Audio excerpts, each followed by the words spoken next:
भूतिया स्कूल भाग 3। भाई मैंने सुना था कि भूतों के सामने नाचने से वो कुछ नहीं करते। अरे बस एक बार यहाँ से सही सलामत बाहर निकल जाऊं, फिर तेरे उस आदमी का गला काटूंगा सबसे पहले, जिसने तुझे ये बचकानी बात कही थी। साला नाच नाच के पैरों में दर्द होने लगा है। अरे भूत दादा, हमको जाने दो ना। ऐसे कैसे जाने दे, तुम्हारी खातिरदारी जो करनी है अभी हमें। खातिरदारी? अरे बाप रे, अरे भूत चीचा, नाच नाच कर पैरों में दर्द हो रहा है, अब तो मुझे छोड़ दो, काफी समय से नाच रहा हूँ। छोरा, तू हमें पसंद आया, तूने अपने नाच से हमें बहुत खुश कर दिया।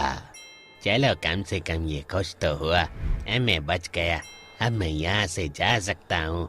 अरे भूत चाचा, अब मैं जा सकता हूँ ना यहाँ से? अरे छोरे, तूने तो अपनी अदा से हमें बहुत खुश किया, अब तो तू हमेशा हमारे साथ रहेगा। हमारे मनोरंजन के लिए कब से हम एक कलाकार ढूंढ रहे थे, आज हमें वो मिल ही गया तेरे रूप में। अरे क्या? नीलू फटी आंखों से, गुस्से भरी निगाहों से अजय की तरफ देखता है।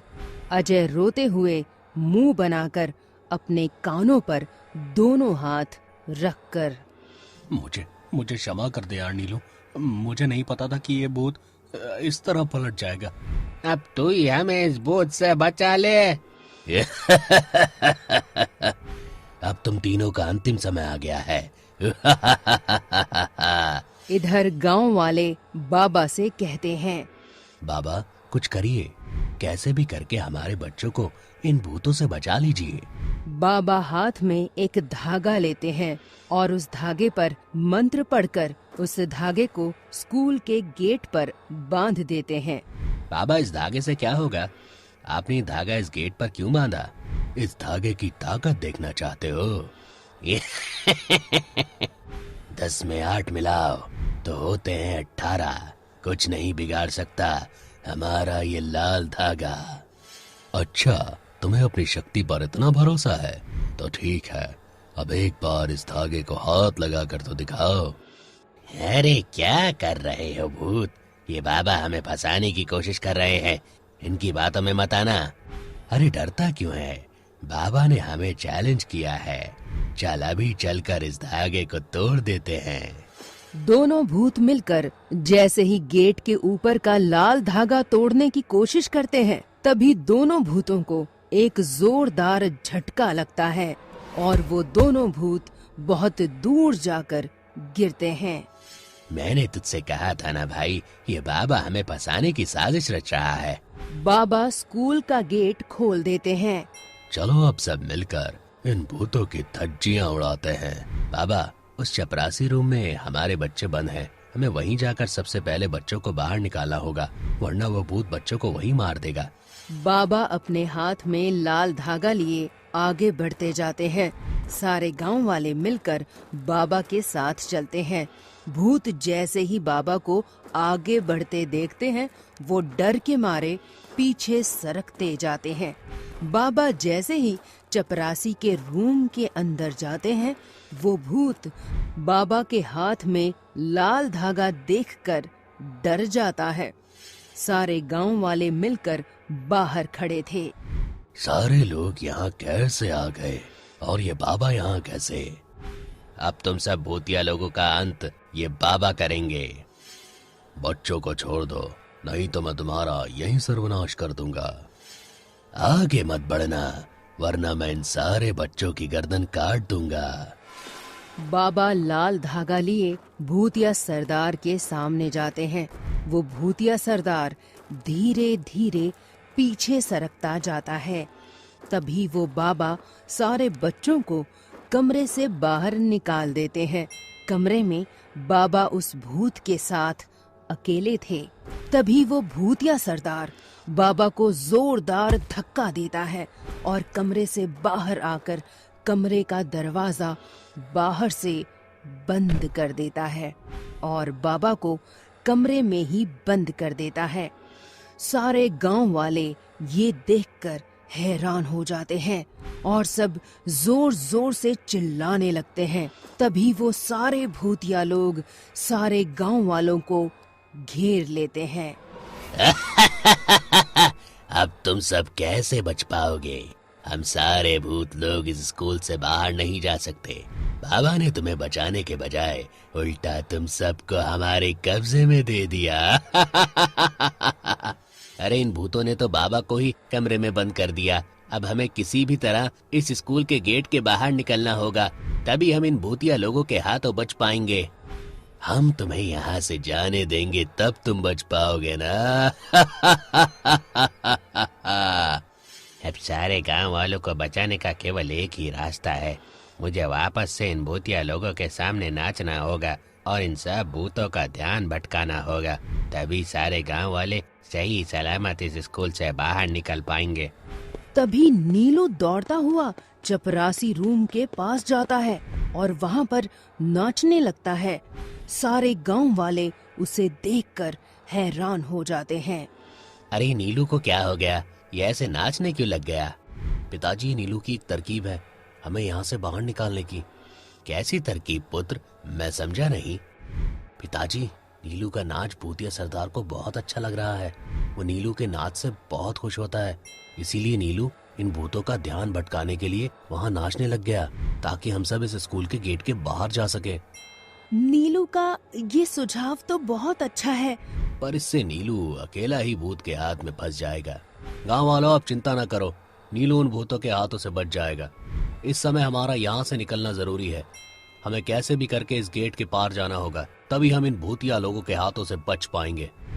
नीलू उधर चपरासी रूम के पास नाचता रहता है। सारे भूतिया लोग नीलू को देखते रहते हैं।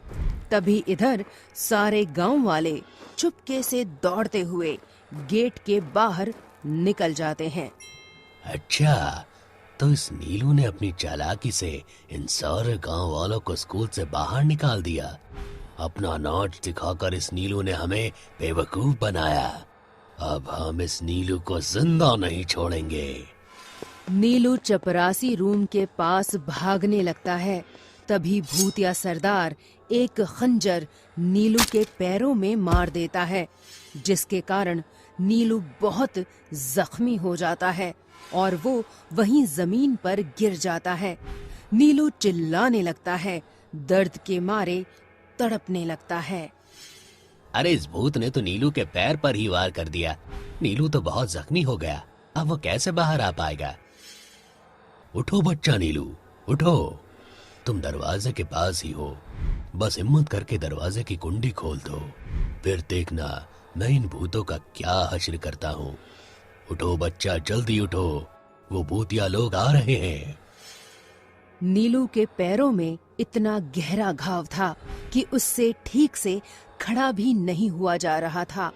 नीलू जी तोड़ कोशिश करता है कि वो किसी तरह दरवाजे की कुंडी खोल दे, पर वो अपनी हर कोशिश में नाकाम रहता है। उठो बेटा नीलू, उठो, हिम्मत करो। नीलू बेटा उठो, हिम्मत करो उठने की। उठो बेटा, उठो बेटा, उठो बेटा नीलू, उठो। अब तुम ही इन भूतों का सर्वनाश कर सकते हो। हाँ हाँ, उठो बेटा नीलू, अब तुम ही इन भूतों का सर्वनाश कर सकते हो। नीलू उठकर खड़े रहने की कोशिश में लगा रहता है। इधर सारे गांव वाले नीलू को हौसला देते हैं और दूसरी तरफ सारे भूतिया लोग नीलू को मारने अपने कदम आगे बढ़ा रहे थे। ये ऊपर वाले, मेरी मदद कर, मुझे अपने पैरों पर खड़ा कर दे, इन सारे भूतों से मुझे बचा ले। नीलू प्रार्थना करने लगता है, इस बच्चे ने हम सबकी जान बचाई और हम सब यहाँ बुज़दिलों की तरह इसे मरता हुआ देख रहे हैं। अब तेरा खेल खत्म बच्चा, मान गया तुझे, बड़ी हिम्मत है तुझमें, पर अब तेरी हिम्मत का कोई फायदा नहीं, क्योंकि तुझे बचाने वाला अब कोई नहीं है। अब तुझे हमारे हाथों मरना ही होगा। भूतिया सरदार जैसे ही खंजर नीलू को मारने के लिए उठाता है, इधर गांव वाले अपनी आंखें बंद करके नीचे मुंडी डाल देते हैं। नीलू बेटा, थोड़ी हिम्मत करके उठो। तभी नीलू हिम्मत करके खड़ा हो जाता है और दरवाजे की कुंडी खोल देता है, और तभी वो बाबा कमरे से बाहर आकर उन सारे भूतों का सर्वनाश कर देते हैं, उन्हें जलाकर राख कर देते हैं। सारे गांव वाले दौड़ते हुए स्कूल के अंदर आते हैं। तुम चिंता ना करो नीलू बेटा, हम तुम्हें कुछ नहीं होने देंगे। तुम सच में एक बहादुर बच्चे हो। आज तुम्हारी हिम्मत के सामने हम सभी की हिम्मत चकनाचूर हो गई। सच में आज तुम्हारे ही खातिर हम सबकी जान बच पाई है।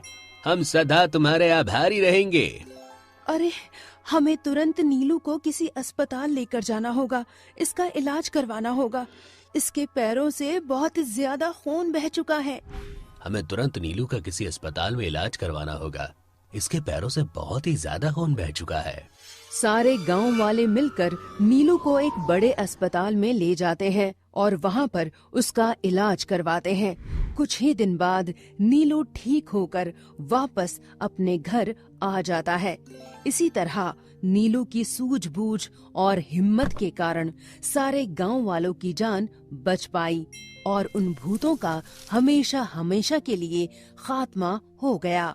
अगर आपको ये सीरीज अच्छी लगी हो तो प्लीज लाइक और शेयर जरूर करिएगा, और अगर आप इसी तरह के इंटरेस्टिंग सीरीज देखना चाहते हैं तो कमेंट बॉक्स में हमें लिखकर जरूर बताइएगा। हम आपके लिए ऐसी ही मजेदार सीरीज लाते रहेंगे।